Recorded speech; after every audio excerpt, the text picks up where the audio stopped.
En 2018, les Herbiers, un petit club de National 2, 4ème division française, ont créé la surprise en atteignant la finale de la Coupe de France de football. Ce parcours mémorable a marqué l'histoire du football français et a été suivi de près par des milliers de supporters à travers le pays. Revenons sur le parcours historique de ce petit poussé venu de la Loire. Dimanche 8 octobre 2017. Premier match de la Coupe de France pour les Herbiers qui a lieu contre le club de Coulaignes, une régionale 1 au 5ème tour de la Coupe de France. Les Herbiers réussissent à battre leurs adversaires assez facilement sur le score de 4-1. Leur prochain adversaire pour le 6ème tour de la Coupe de France est le club de Châteaubriand, une équipe de National 3, et encore une fois, le match est un peu déséquilibré car les Herbiers l'emportent sur le joli score de 5-1. Les Herbiers affrontent ensuite le club de Balma, un autre club de National 3 pour une place pour le 8ème tour.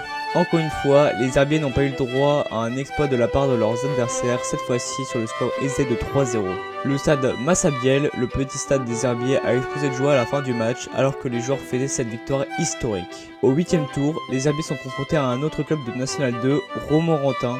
Ce match est serré. Les Herbiers sont même menés à 80e minute, mais les joueurs du Petit Patelin de Loire ne lâchent rien et n'ont pas dit leur dernier mot. Et à la 84e minute, c'est l'égalisation, puis en toute fin de match, c'est la consécration pour les joueurs des Herbiers avec le but marqué à la 95e minute. Les Herbiers sont donc qualifiés pour les 32e de finale de la Coupe de France. En 32e de finale, les Herbiers affrontent Angoulême, un club de National 3, et qui, vous allez voir, ne va pas être une partie plaisir pour les Herbiers. Pendant toute la rencontre, aucun but jusqu'à la 86e minute où le match se décante enfin et où les Herbiers marquent.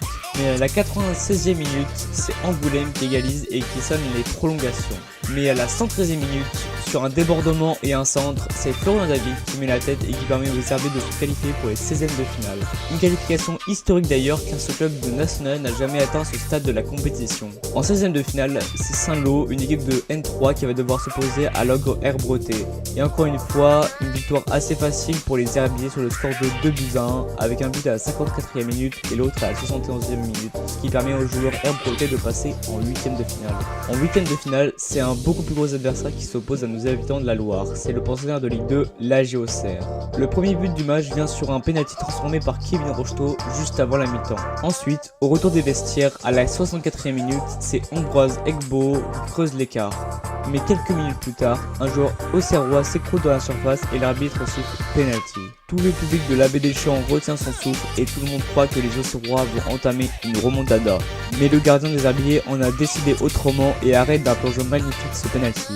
Ensuite, tout va très vite puisqu'à la 79e minute, c'est Sébastien Flochon qui crucifie les Auxerrois. Le score ne bougera plus et les Herbiers réalisent l'exploit face aux pensionnaires de Ligue 2 et se qualifient pour les quarts de finale. En quart de finale, ils tombent contre les joueurs Sang et Or et le RC Lens. Même si les Lensois sont sur une mauvaise série en championnat et se retrouvent à la 14e place, ce match n'est pas gagné d'avance. Et il faudra un deuxième exploit pour parvenir à les battre. Mais pendant toute la rencontre, les Herbiers réussissent à tenir tête aux Lensois jusqu'aux prolongations et même jusqu'à la fatidique séance de tir au but. Les Herbiers sont mal partis avec un tir manqué, mais ensuite le gardien des Herbiers, Mathieu Pichot, arrête 2 pénaltys à la suite et permet aux Herbiers d'encore réaliser l'exploit et en se qualifiant en demi-finale. Pour les demi-finales, ils affrontent une équipe du même échelon qu'eux et qui eux aussi ont réalisé l'exploit d'arriver jusque-là en battant Strasbourg et Châteauroux. Il s'agit du FC Chambly, pensionnaire de National lui aussi. La rencontre est acharnée car il y a une place à jouer en finale pour les deux équipes. Et c'est d'abord les Herbiers qui ouvrent le score à la 28e minute, avec le but d'une somptueuse reprise de volée de Florian David. De plus en plus, le FC Chambly pousse mais les Herbretais finissent le boulot en inscrivant un but d'abord sifflé hors jeu et ensuite validé par l'assistant vidéo et qui permet aux Herbiers de se qualifier en finale sur le score de 2-0. En finale, les Herbiers ont affronté le club du Paris Saint-Germain, l'un des plus grands clubs de football d'Europe. Les Herbiers étaient clairement les outsiders de la rencontre, mais ils ont réussi à tenir tête à leurs adversaires pendant 25 minutes du match, jusqu'à un but venu d'en dehors de la surface de la part de Giovanni Lo Celso. Le PSG a finalement réussi à marquer un deuxième but à la 73e minute d'un but d'Edinson Cavani sur penalty, pour au final remporter la victoire sur le score de 2-0. Malgré cette défaite, les joueurs des Herbiers ont été acclamés par leurs supporters à la fin du match pour leur parcours exceptionnel en Coupe de France. Le parcours des Herbiers en finale de la Coupe de France en 2018 restera dans les annales du football français. Ce petit club a réalisé l'exploit de battre plusieurs clubs de division supérieure pour atteindre la finale contre le PSG. Bien que la finale se soit terminée par une défaite, les joueurs et les supporters des Herbiers ont été fiers de leur parcours qui a inspiré de nombreux amateurs de football à travers le pays. Avec ce parcours, de nombreux joueurs ont été repérés par des clubs de division supérieure et grâce à ce parcours mémorable ont été recrutés pour jouer en professionnel.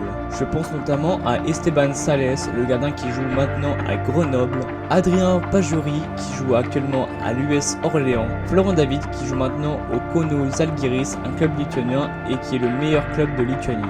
D'ailleurs, il a l'occasion de jouer la Coupe de France avec son club. Idriss Abba qui joue au FC Villefranche, ou même l'exemple le plus marquant, la pépite des Herbiers, Ambroise Egbo, qui est parti au Stade Rennais et qui a joué en Ligue 1, et qui est maintenant à Concarneau national à l'âge de 24 ans. Et voilà les gars, c'est la fin de cette vidéo, donc j'espère que vous avez apprécié cette petite vidéo, voilà. Donc moi ce que je pense du parcours des Herbiers, voilà, j'ai pu suivre ce parcours, c'était en 2018, voilà. J'ai vraiment beaucoup apprécié leur parcours, franchement. J'étais admiratif de leur parcours parce que quand même un club national qui arrive à battre 3-0 la JO Auxerre, qui montera 2 ans plus tard, voilà, en plus ils étaient 9ème je crois, le JOCF, bref, on va pas parler d'eux.